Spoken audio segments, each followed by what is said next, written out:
Hi class, my name is Heath, and today I'd like to inform you that you could have some unwanted guests showing up to your Thanksgiving Day dinner.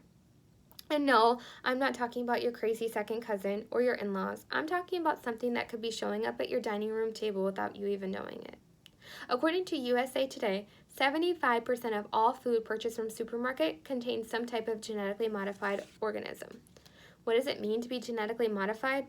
Well, today I hope to provide you with information regarding the advances that have occurred in the fields of genetic engineering and agriculture and how they've changed the way that we eat and our environment forever. I'd also like to share with you some of the advantages and disadvantages of genetically modified organisms and the controversy surrounding them, so that way we can make better educated decisions on whether we think that if they're helpful or if they're harmful. I'd first like to start off by explaining what is meant by a genetically modified organism, or a GMO. According to the Non-GMO Project, genetically modified organisms are living organisms that have had their genetic makeup manipulated artificially in a laboratory setting. Through the use of genetic engineering, combinations of plants, animals, bacteria, viruses are created that aren't traditional in nature or aren't made through crossbreeding. This might sound a bit far-fetched, right? Are you thinking about that grapple that you see at the grocery store that's the apple but it tastes like a grape? Well, it doesn't have to be that advanced, and it doesn't have to be so frankenfood as people call it.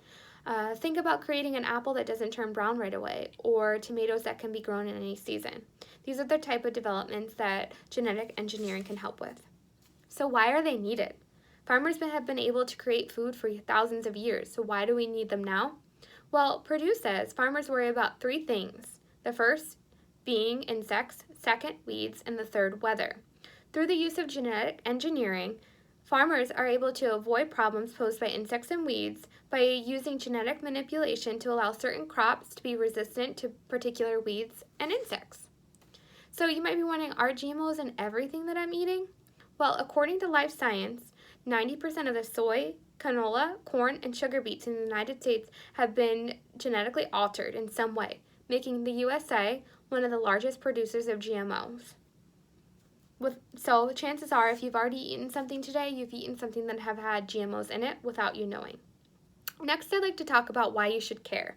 Well, a lot of people say that we should care because we only have one body, so we have the right to know what we're putting in it. Others say we should care because this is our environment, and also because we need to take care of it. So I'd like to first start off by talking about some of the advantages of GMOs in regards to our environment. One of the greatest advantages of GMOs is to farmers in its ability to help them with productivity. Oklahoma State University reports there's been an increase of GMO crops because it requires less tools, time, and chemicals, which has helped the environment with reducing greenhouse gas emissions, soil erosions, and pollutions. It's also helped farmers to ensure that the environment around their farms is staying healthy and beautiful. Another reason why GMOs are advantageous to the environment is because it's allowing people to use land for farming that they haven't been able to use for that before. Through genetic manipulation, plants are able to now survive in areas in which they weren't suited for previously. To help you decide if GMOs are helpful to humans, I'd also like to talk about some of their advantages. One of those being that they are allowing us to have more nutritional value within our food. Through manipulation, we are now able to have, say, a double dose of a recommended value in an apple versus a regular dose of recommended value. I don't know about you, but I've had trouble getting my daily recommended values of certain vitamins and minerals. So through the use of manipulation, the Food and Agriculture Organization of the United Nations says that this is a great way to help ensure that people are getting the nutrients that they need. First, and probably one of the biggest advantages of genetically modifying food for consumers is in relation to the cost of food. According to Forbes, for the last 50 years, price of food has dropped. And this isn't by chance. This is because of use of genetically modified foods. Farmers aren't having to grow as much because a lot of it is not going bad due to pests and weeds, so they're able to produce more with the same amount of time that they have previously, so they're able to sell their crops for less. One of the most important advantages, I think, is that it's safe. According to the American Association for Advancement of Science, eating GMO foods isn't any riskier than eating organic foods that you find at your local grocery store, or if you were to pick it outside. So this is another advantage of using GMO foods, is that it's safe to do so. Now that we've discussed the many advantages of GMOs, both to us as consumers and to us in our environment, let's talk about some of their disadvantages. First, I'd like to cover how they could potentially harm our environment.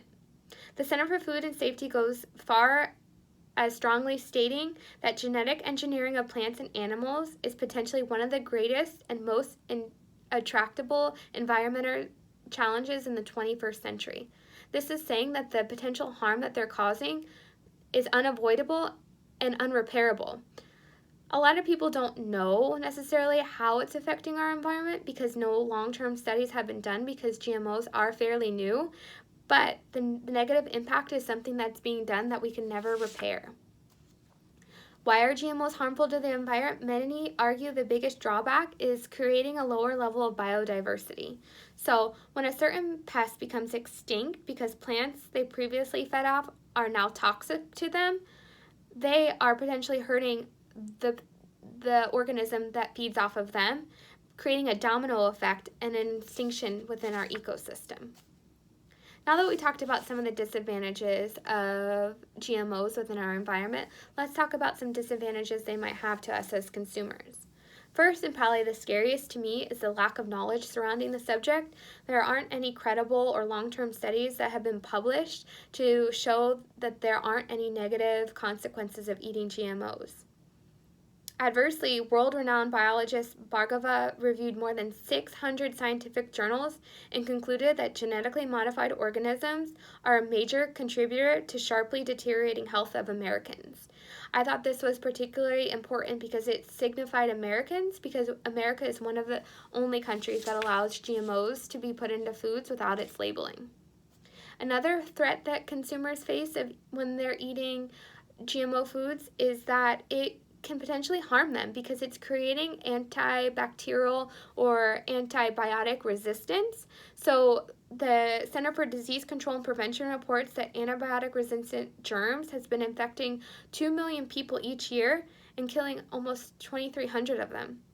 Many people believe that this is a direct link of consumption due to GMOs. So now that we've covered some of the disadvantages to consumers when they eat GMOs, I'd like to talk about the controversy surrounding it.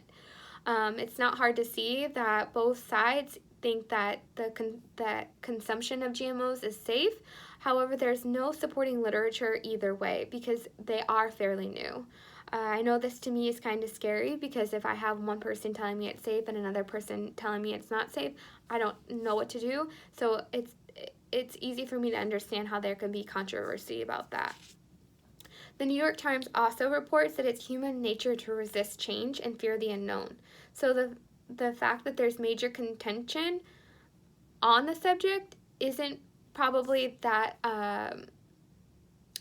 abnormal to us, but some consider the fear that not knowing what's in our food to be another major controversy. More alarming is that people can't distinguish when GMOs are in something or when they're not in something. So, which brings us to our next point of the controversy, the lack of honest labeling of genetically modified foods. Science Life indicates that 64 countries around the world require genetically modified foods to be labeled. The United States doesn't, even though ABC News reports that 93% of Americans believe that they should be labeled. This makes a lot of people very upset and conflictual about GMOs.